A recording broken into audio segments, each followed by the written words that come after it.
The clothes make the man. Suppose for a moment that you are a high level Microsoft technician. You understand servers, networking, clients, backups, etc., and you have excellent customer relation skills. You are well spoken, well educated, confident, and competent. What difference does it make what type of clothes you're wearing? Does your outfit somehow change your skill set or your ability to do your job? If someone doesn't like the way you're dressed, are they justified in assuming that you're somehow incompetent? Is comfort or personal preference a factor at all? If not, why the hell not? Someone might argue that your clothes tell people certain things about you. Well, if this is true, then choosing to wear particular clothes in order to send a particular message would be considered dishonest, wouldn't it? On the other hand, someone who wears the clothes that they prefer or that they consider to be comfortable is the one person being honest and is the person who is most likely to be chastised for it. How in the world does what I'm wearing affect anyone else besides me?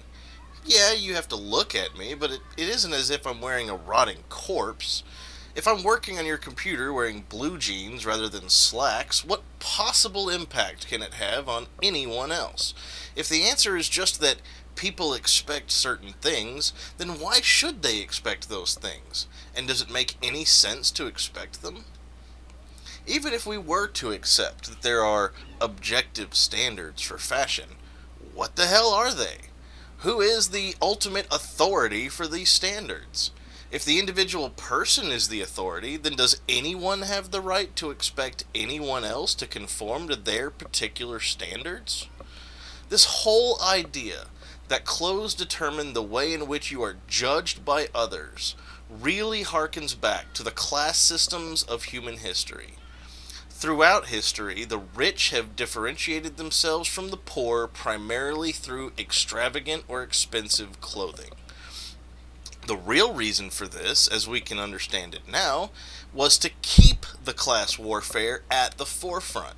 If rich people looked the same as poor people, they might stop being seen as superior and start being seen as equals.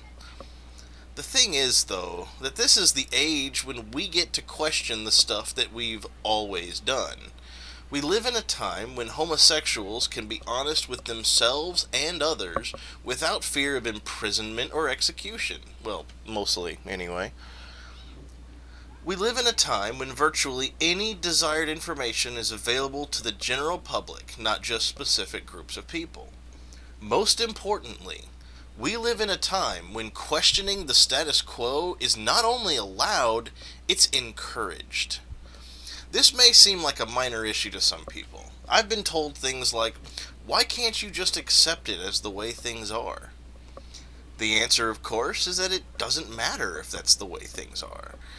As Matt Dillahunty likes to say, I want to believe as many true things and as few false things as possible. And I feel the exact same way.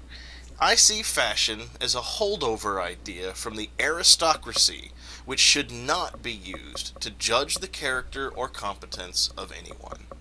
Thanks for listening.